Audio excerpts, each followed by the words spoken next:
गुग्गू जब खेलकर घर वापस आता है तो उसके हाथ में एक कागज होता है। गुग्गू बेटा, ये तुम्हारे हाथ में क्या है? अम्मा, जब मैं बाहर खेल रहा था तो वहाँ पर उड़ता हुआ एक पक्षी आया। उसने मुझे ये कागज दिया और कहा ये कागज अपनी मम्मा को देना। मम्मा, इस कागज पर कुछ लिखा हुआ है। गुग्गू की बात सुनकर रानी चिड़िया बहुत हैरान हो जाती है। अच्छा, लाओ दिखाओ क्या लिखा हुआ है इस पर। इसके बाद गुग्गू वो खत अपनी मम्मा को दे देता है। वो खत तो रानी चिड़िया की सहेली डोली का था। प्यारी दोस्त रानी, तुम कैसी हो? मैं उम्मीद करती हूँ तुम ठीक होंगी। मैं ये खत तुम्हें इसीलिए लिख रही हूँ कि काफी अरसा हो गया है हम दोनों मिले नहीं। इसीलिए मैंने अपने घर पर कल तुम्हारी दावत रखी है। कल सुबह तुम और तुम्हारा बेटा मेरे घर पहुँच जाना। और हाँ, मुझे तुमसे एक जरूरी बात भी करनी है और जब तुम घर आओगी वो मैं तुम्हें फिर बताऊंगी। तुम्हारी दोस्त डोली। गुग्गू बेटा, ये खत तो आपकी आंटी डोली का है। उन्होंने कल हमारी दावत रखी है और शायद डोली को मुझसे कोई जरूरी काम भी है। आप तैयार हो जाना, कल सुबह ही हम डोली के घर चलेंगे। हाँ मम्मा, बड़ा मजा आएगा डोली आंटी के घर। मैं तो पिंकी के साथ खूब खेलूंगा। और फिर सुबह होते ही वो डोली के घर की तरफ निकल पड़ते हैं। उड़ते उड़ते वो दोनों माँ बेटा एक पेड़ की डाल पर बैठ जाते हैं। मम्मा, और कितना दूर है डोली आंटी का घर? मुझे तो अभी याद भी नहीं है।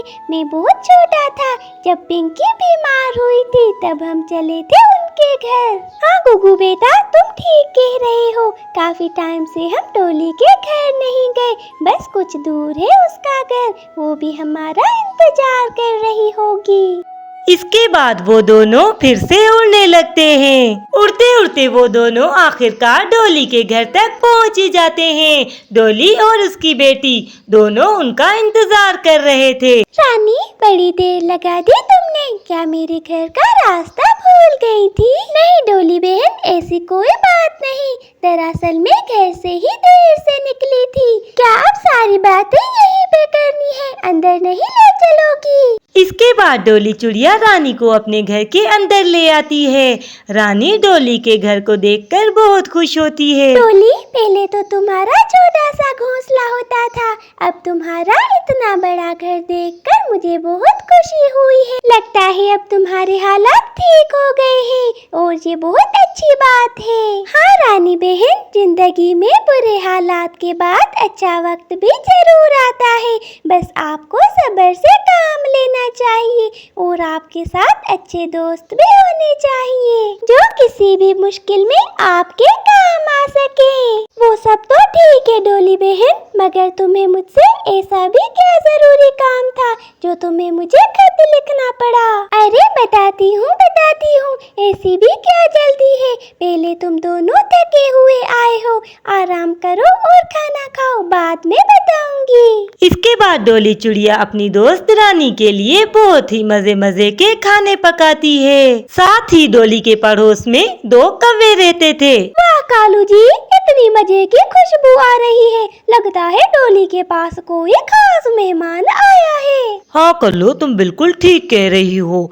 आज डोली के घर उसकी पुरानी दोस्त रानी चिड़िया आई हुई है और इसीलिए वो उसके लिए मजे मजे का भोजन बना रही है। कालू जी, आपको तो पता ही है कि मुझसे भूख बर्दाश्त नहीं होती, इसीलिए मैं जा रही हूँ उस छोटी चिड़िया के घर मजे मजे के भोजन खाने। आप मेरा घर पर ही इंतजार करना। डोली चिड़िया ने अपनी दोस्त के लिए हर किस्म का खाना बनाया था, जिसे देखकर रानी बहुत खुश होती है। अरे वाह डोली, क्या ये सब तुमने खुद बनाया है?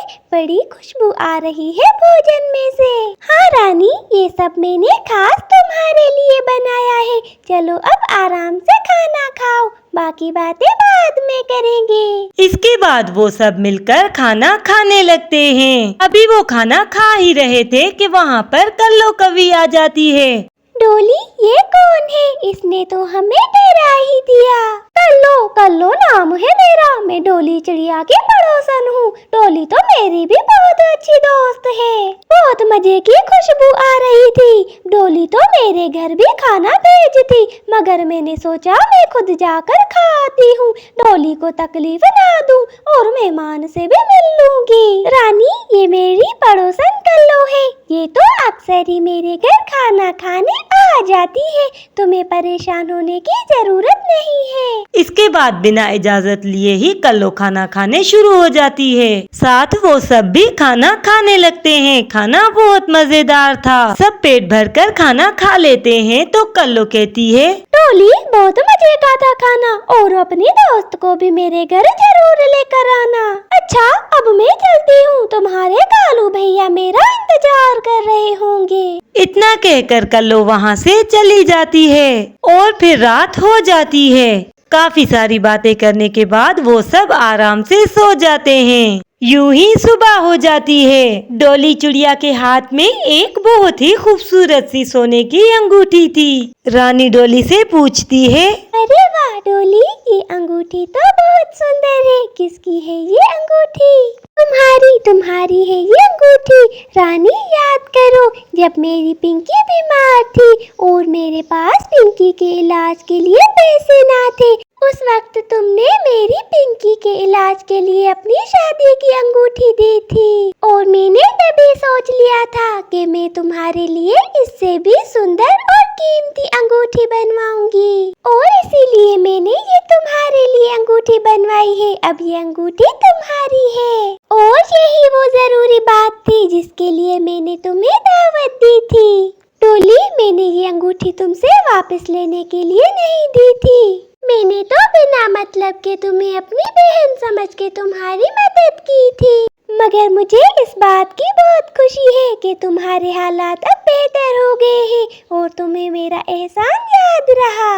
रानी, दोस्त तो वही होता है जिसका कोई मतलब नहीं होता और जहाँ मतलब हो वहाँ दोस्त नहीं होता। ये अंगूठी तुम्हें मेरी खुशी के लिए रखनी ही पड़ेगी। अच्छा बाबा, ठीक है, मैं ये अंगूठी रख लेती हूँ, तुम नाराज मत हो। अच्छा, अब हम दोनों अपने घर जाते हैं। तुमने हमारी बहुत खिदमत की, इसके लिए तुम्हारा बहुत बहुत शुक्रिया। और अगर मैं तुम्हारे घर और रही तो तुम्हारी पड़ोसन कवि ने तुम्हारे घर का सारा राशन खा जाना है। इस बात पर वो सब हंसने लगते हैं। प्यारे दोस्तों, अगर आपको हमारी वीडियो पसंद आए तो हमारी वीडियो को लाइक करें और हमारे चैनल प्यारी टूनी चिड़िया को सब्सक्राइब करें।